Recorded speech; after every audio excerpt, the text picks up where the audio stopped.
बिस्मिल्लाहिर्रहमानिर्रहीम अस्सलाम वालेकुम डियर स्टूडेंट्स। हम जनरल साइंस एंड ब्रेडी की सीरीज़ शुरू कर चुके हैं जिसके हमारे नियर अबाउट 7 लेक्चर्स हो गए हैं।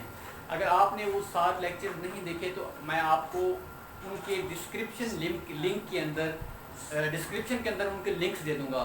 तो आपसे रिक्वेस्ट है कि आप उनको ज़रूर देखिएगा क्योंकि उसमें बहुत ज़्यादा मटेरियल है आपके पेपर से रिलेटेड और उसी तरह का पैटर्न मैंने फॉलो कराया हुआ है और मैंने एनालिसिस किया हुआ है पास्ट पेपर्स का सिलेबस के लिहाज से चल रहा हूँ मैं, लेकिन पास्ट पेपर्स के लिहाज से जिस एंगल से क्वेश्चन पूछा गया है मैं आपको उस तरह पढ़ा रहा हूँ।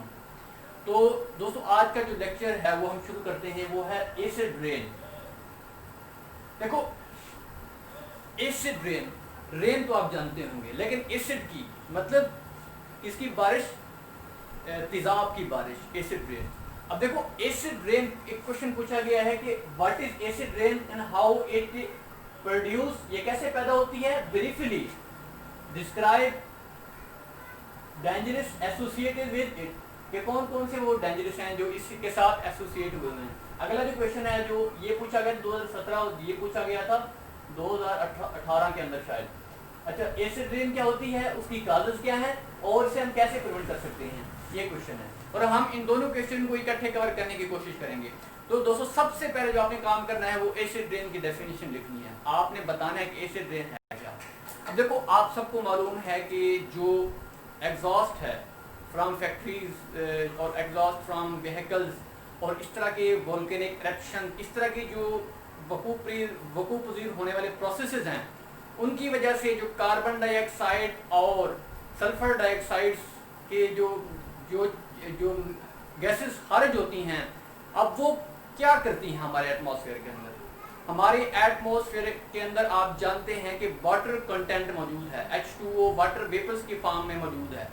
जब वो कंटेंट सल्फर डाइऑक्साइड और ऑक्साइड्स ऑफ नाइट्रोजन जब सल्फर H2O के साथ मतलब वाटर के साथ रिएक्ट करते हैं तो क्या बनता है, एक तो सल्फ्यूरिक एसिड बनता है, दूसरा सल्फ्यूरस एसिड बनता है, तीसरा सल्फ्यूरिक एसिड बनता है, चौथा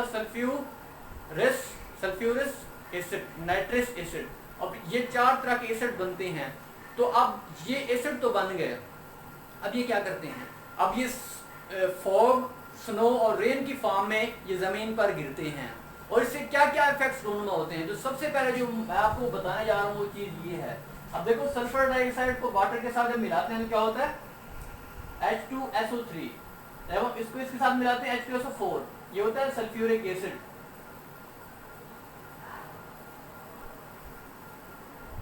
आगे जो है जो नाइट्राइड्स है, जब वो वाटर के साथ मिलेंगे तो क्या बनेगा, नाइट्रिक एसिड और नाइट्रस एसिड। अब इसी जो ये जो एसिड्स होते हैं जब ये जमीन पर गिरते हैं तो इसको हम क्या कहते हैं, एसिड रेन कहते हैं। अब काजेस क्या है इसकी, काजेस ऑफ एसिड रेन। पहली बात तो यह है कि ऑक्साइड्स ऑफ नाइट्रोजन मतलब नाइट्रिक एसिड और nitrogen dioxide, oxides of sulphur ये दूसरा है। तीसरा क्या है, वोल्केनिक इरप्शन। क्योंकि जब वोल्केनिक इरप्शन होती है सबसे पहले तो आपको यह पता होना चाहिए कि वोल्केनिक इरप्शन है क्या। जब मैग्मा बाहर निकलता है जमीन की अर्थ क्रस्ट से बाहर आता है वो लावा बनता है, तो इसकी वजह से जो गैस खारिज होती है वो होती है सल्फर डाइऑक्साइड। अब ये सल्फर डाइऑक्साइड जब वाटर के साथ मिलती है क्या बनाती है, सल्फ्यूरिक एसिड बनाती है, तो ये एसिड रेन है। अब फॉरेस्ट फायर भी होती है, जब हम जंगलों को आग लगाते हैं। अब देखो इस तरह का क्वेश्चन पूछा जा सकता है क्योंकि अभी रिसेंटली जो वाकया हुआ है ऑस्ट्रेलिया के अंदर, ऑस्ट्रेलिया के जंगलात के अंदर आग लगी है, तो उस पर्सपेक्टिव के लिहाज से पूछा जा सकता है कि इससे क्या क्या इफेक्ट रोनुमा हो सकते हैं। अब वो इन्वायरमेंटल इफेक्ट भी पूछ सकता है, ग्लोबल वार्मिंग के लिहाज से भी पूछ सकता है, ग्रीन हाउस इफेक्ट के लिहाज से पूछ सकता है और एसिड रेन के लिहाज से भी पूछा जा सकता है, क्योंकि ये 3-4 टॉपिक्स जो है आपस में इंटरलिंक्ड हैं। अगर आपको एक चीज का नॉलेज है तो वो दूसरे में जरूर आपको काम आएगा। तो लिहाजा इन लेक्चर्स को बड़ी तवज्जो और गौर से सुनिएगा, उनको जरूर फॉलो कीजिएगा। आगे जो है वो है एग्जॉस्ट फ्रॉम फैक्ट्रीज, जो फैक्ट्रीज से एग्जॉस्ट निकलता है, कार्बन डाइऑक्साइड, सल्फर डाइऑक्साइड। ये ऑक्साइड्स क्या करते हैं, ये एटमॉस्फेयर के अंदर मौजूद वाटर जो वेपर्स हैं उनके साथ मिलकर क्या बनाते हैं, एसिड बनाते हैं। अब आगे उनके हम जो चीज डिस्कस करने जा रहे हैं वो है इफेक्ट्स ऑफ एसिड रेन। अब एसिड रेन के इफेक्ट्स क्या क्या हैं। अब देखो यहाँ क्या पूछा गया, कौन कौन से डेंजर जो हैं एसोसिएटेड हैं। अब वो इफेक्ट्स हैं, ये कॉजेज मैंने आपको एक्स्ट्रा लिखवा दिए क्योंकि ये यहाँ पे पूछे गए इस क्वेश्चन के अंदर, लिहाजा क्योंकि मैं इन दोनों क्वेश्चन को इकट्ठे कवर कर रहा हूँ, लिहाजा मैं सारी चीजें मिला के लिख रहा हूँ। आप वैसे भी लिख सकते हैं क्वेश्चन, आपसे जिस तरह पूछेगा आपने कॉजेज जरूर लिखनी है, उसके इम्पैक्ट और रेकमेंडेशन तो आपने हाथ सूरत लिखनी होती है। क्या करनी होती है? रेकमेंडेशन आपने कभी नहीं छोड़नी। अब हम डिस्कस करते हैं इफेक्ट्स ऑफ एसिड रेन। अब इरिटेटिंग स्किन एंड लंग्स, दूसरा जो है वो है acidification of soil and rocks.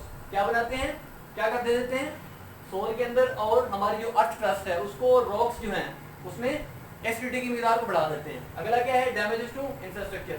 अब इंफ्रास्ट्रक्चर डैमेज होता है, फॉर एग्जांपल जब बिल्डिंग्स के ऊपर गिरती है एसिड रेन तो क्या करती है, उसका जो रंग रोगन होता है वो खराब हो जाता है, डैमेज होती है बिल्डिंग, जो हमारी जो बिल्डिंग्स होती हैं बड़ी बड़ी। और आगे जो है वो है लो प्रोडक्टिविटी, हमारे जो क्रॉप्स की प्रोडक्टिविटी है उनका लेवल लो हो जाता है। इन्वायरमेंटल पोल्यूशन, इन्वायरमेंटल पोल्यूशन जो होती है वो अप हो जाती है, वो बढ़ जाती है। अब देखिए हम अब जो चीज डिस्कस करने जा रहे हैं वो है प्रिवेंटिव मेथड्स, हम कैसे इसको टैकल कर सकते हैं, how to cope with this challenge, how to cope with इसके साथ एसिड रेन के अंदर एसिड रेन्स। अब वो है use of renewable energy resources, हमें क्या करना चाहिए? रीन्यूएबल एनर्जी रिसोर्सेज को यूज करना चाहिए। अब रीन्यूएबल एनर्जी रिसोर्सेज कौन से हैं? पहला है गैस, दूसरा है कोल, तीसरा है पेट्रोलियम। अब ये जो है ना फॉसिल फ्यूल्स हैं, इनके इस्तेमाल में कमी करनी है हमने, और जो रिन्यूएबल एनर्जी रिसोर्सेज हैं जैसे विंड है, अच्छा हाइड्रो है, जियो है और सोलर है, इनसे हमें एनर्जी प्रोड्यूस करने की ज़रूरत है ताकि हम जो एनवायरनमेंट है उसमें से एसिड रेन के कंटेंट को कम से कम कर सकें। आगे जो है वो है कंजर्वेशन एनर्जी, हमें एनर्जी को कंजर्व करके कर सकते हैं। यूज ऑफ कैटलिस्टिक कन्वर्टर्स, हमें डिफरेंट फैक्ट्रीज के अंदर कैटलिस्टिक कन्वर्टर लगाने हैं ताकि हम सल्फर डाइऑक्साइड की मिकदार को कम से कम कर सकें। अगला जो हमारा लेक्चर है वो है अगला जो हम हमारी रिकमेंडेशन है सॉरी वो है स्क्रबर फ्रॉम दी, हमने क्या करना है? स्क्रबर यूज करने हैं, ये भी एक इंस्ट्रूमेंट है। ये क्या है? एक इंस्ट्रूमेंट है। अब ये जो इंस्ट्रूमेंट है वो क्या करता है? जो सल्फर डाइऑक्साइड, नाइट्रोजन डाइऑक्साइड है सॉरी, उसको क्या करता है? एलिमिनेट करता है। अभी जो हमें रिकमेंडेशन है, हमने क्या करना है? पब्लिक ट्रांसपोर्ट यूज करनी है इंस्टेड ऑफ पर्सनल व्हीकल्स, ताकि हम माहौल में जो आलूदगी है उसमें कमी लाने में अपना रोल प्ले कर सकते हैं इंडिविजुअली। पब्लिक अवेयरनेस है, पब्लिक अवेयरनेस हम क्रिएट करके हम एसिड रेन को काबू कर सकते हैं। तो फ्रेंड्स ये था हमारा आज का लेक्चर, जो बहुत ज़्यादा इंपॉर्टेंट लेक्चर था एसिड रेन के ऊपर। तो इंशाल्लाह हम नेक्स्ट लेक्चर के साथ मिलते हैं नामे लेक्चर के अंदर। अगर आपसे रिक्वेस्ट है कि अगर आपने मेरा चैनल सब्सक्राइब नहीं किया तो आप मेरे चैनल को सब्सक्राइब कर दें, बेल आइकन के बटन को प्रेस कर दें और वीडियो को लाइक कर दें, शेयर कर दें। Thank you very much.